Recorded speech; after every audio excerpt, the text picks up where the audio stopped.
Hey, how you getting on? Today on the Hairbrush channel, I take a look at the Harley Benton GPA100 power amp. So I've had a couple of power amps on the channel before, including the Seymour Duncan PowerStage 170 and the KSR PA50. Both great power amps that I liked very much. However, I sold them to free up funds and space. Well, yeah, mostly funds for other stuff for the channel and yeah, amps. Mostly amps. I like amps. But still, I thought it would make sense to have a solid-state power amp here for the more engineering type tests I do sometimes. And the Harley Benton GPA100 seems to be the hot thing there, and I've had my eye on them for a while. They're very affordable on Toman, but when my buddy Luke sold one used, he immediately said, that's mine.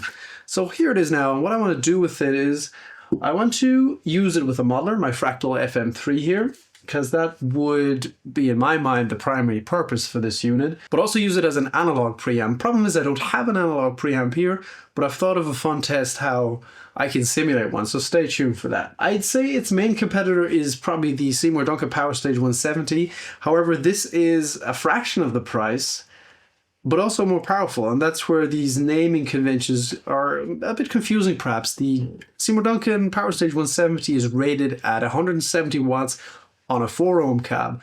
Most cabs are 8 or 16 ohm, although the standard Marshalls, you can switch to 4 ohm and get more power out of it that way. Kyle Bull made a really interesting video on that a while ago. I'll link it in the description below. This thing's rated at 100 watts at 8 ohms, so connected to a 4 ohm cabinet, it could generate up to 190 watts according to the spec sheet. So that's cool. It's more powerful than the Seymour Duncan power amp. It's lighter, it's a bit smaller, but despite its price, it doesn't feel cheap at all. It feels quite nice. There are 3 knobs, same EQ as the Seymour Duncan PowerStage. We have treble, mid, bass, and an overall volume knob. What's nice is here these pots, at least the EQ pots, they have notches in the zero position, so you'll always be able to find home. I like that little touch. So anyway, I've yapped enough, well, almost enough. I'm going to get a guitar now. I've mic'd up this old cab from 1978 here, but with modern speakers in it. I've mic'd up a Lichtlein Audio LCFR150, probably my favorite speaker right now. Yeah, I'm going to hook this all up and meet you for some sloppy riffs. All right, I'm all set up. The LCFR is mic'd up with a Shure SM57, almost right in the center. I've got my very dusty looking Fractal FM3 here. I've got a Diezel VH4 model. Oh shit, I damaged it. Anyway, I've got my dusty and damaged Fractal FM3 loaded up here with the Diezel VH4 emulation with a boost in front, going into the Harley Benton GPA100, which I've mounted on top of the cab using the most sophisticated engineering means possible, tape. Anyhow, I'm doing something I'd never do usually, and that is completely winging it. I've never powered this thing on. I've never even heard it. Okay.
Okay, it works. It sounds decent. It's not as loud as I thought it would be at these settings. The output volume of the Fractal is almost maxed.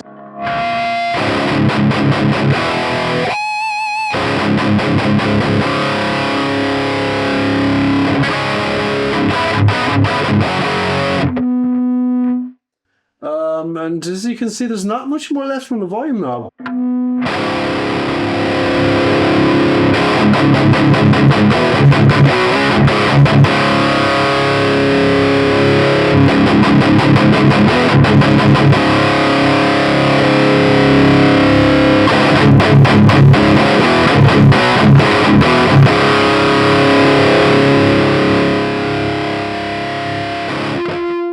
it does get quite loud, almost painfully loud, but I'm skeptical if I could keep up with a 100-watt tube amp in a practice, in a rehearsal environment. Anyway, let's see what the EQ does, how powerful that is.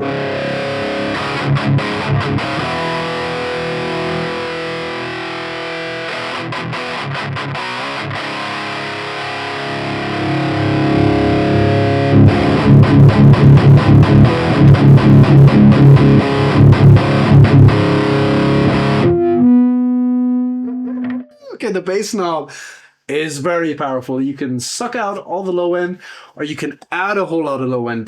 That's much more effective than most resonance knobs on amps are.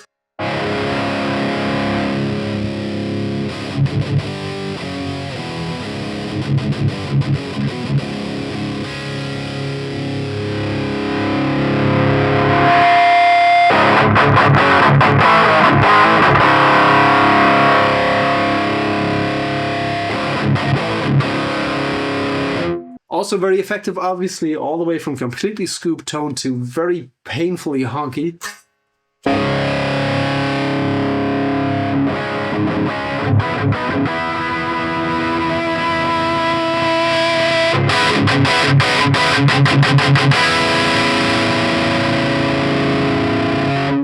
Also quite ear-piercing when the treble is maxed, obviously.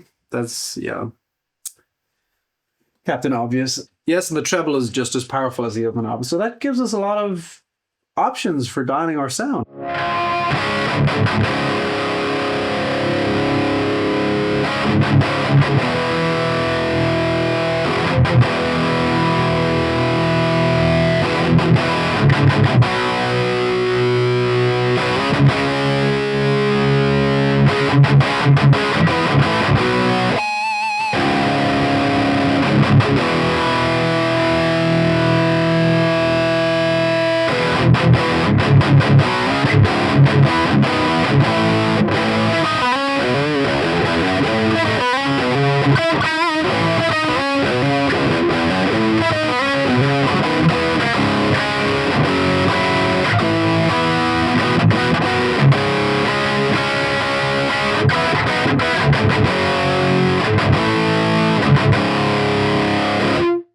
The EQ adds output to the device. So with the EQ knobs high, although this is probably going to hurt, the volume becomes more effective.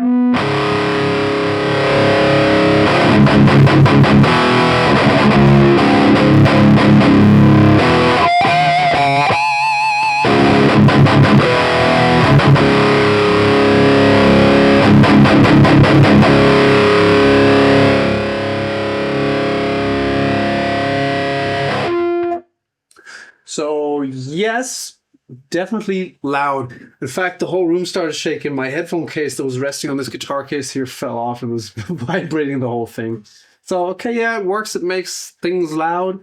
Works with a digital unit that I'm kind of annoyed I've broken this thing. I wonder if you can get this as a spare part. Anyway, I'm going to get out my other toys now to try out the other setup I had in mind. So give me a sec. Bet you didn't see that coming, eh?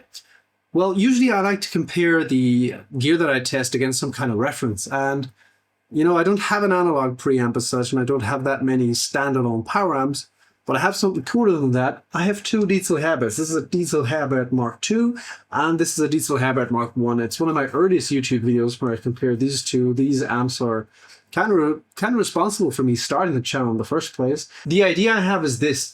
I've set both of these amps up on channels 3, boosted them with the Lichtlamp Audio King Yellow, and hooked them up to the KHE amp switch, and I've dialed them to sound similar. They don't sound exactly the same, but they're pretty close.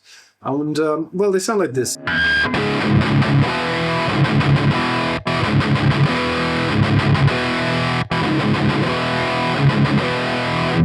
Not exactly the same, but roughly the same ballpark.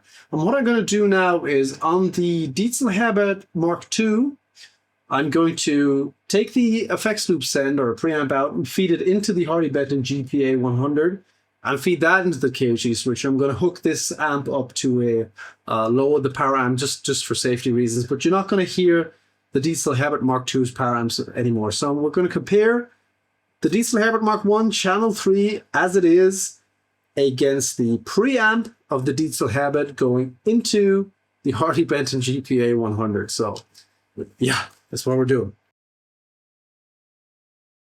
All right, here goes nothing.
Kind of hard to level match them.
Really hard to level match them. One time the Mark 1 sounds louder, then I think I have them matched, then the other one is suddenly louder.